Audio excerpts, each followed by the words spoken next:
चंद दिन पहले एक नाम नेहाद मौलवी ने देवबंद का, वो पीछे नजरियाती काउंसिल का चेयरमैन भी रहा है, मोहम्मद खान शीरानी, उसने कुरान मजीद की एक आयत पढ़ के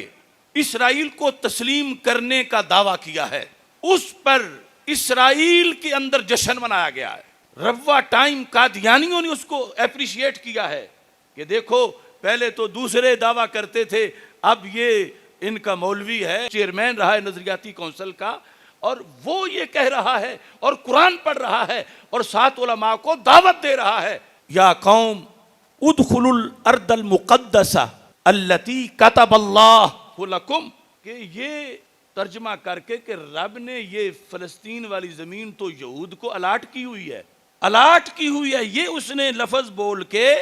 तो कहा कि तकलीफ क्या है, जो रब ने अलाट की हुई थी उनको तो वो उन्होंने ली है, तो वो तो नाजायज कब्जा है ही नहीं, उसे मान लेना चाहिए।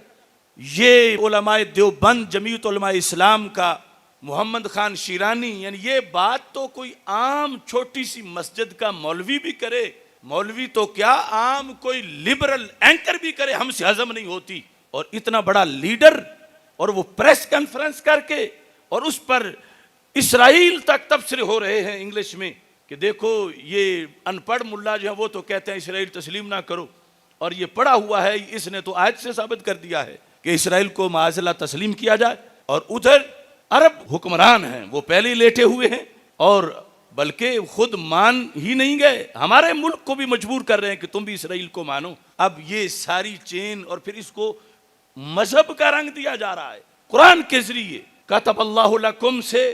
इस्तिदलाल किया जा रहा है। आपको याद है कि हमने जब तहरीक सिरात मुस्तकीम, इदारा सिरात मुस्तकीम बनाया था, उसके मंशूर में ये बताया था कि जब भी कोई बीमारी आएगी तो उसी वक्त हम उस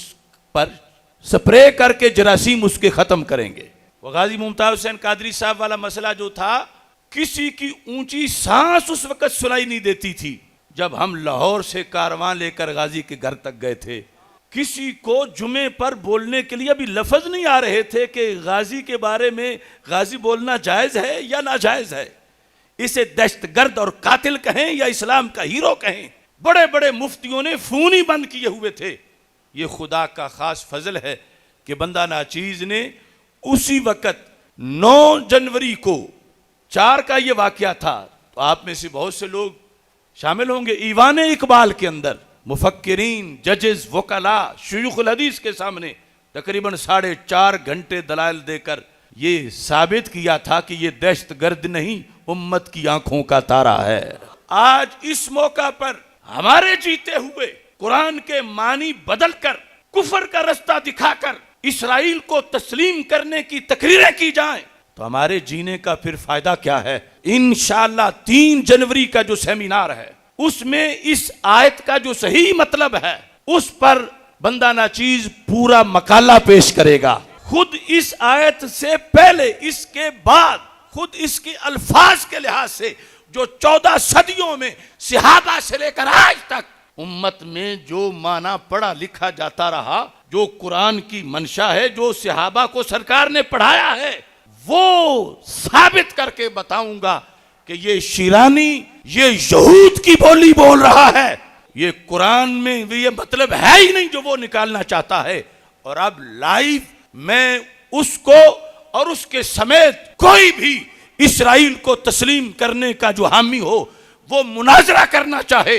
तो बंदा नाचीज पूरी दुनिया के इसराइल के हामियों के साथ हर वक्त लाइव मुनाजरा करने के लिए तैयार है।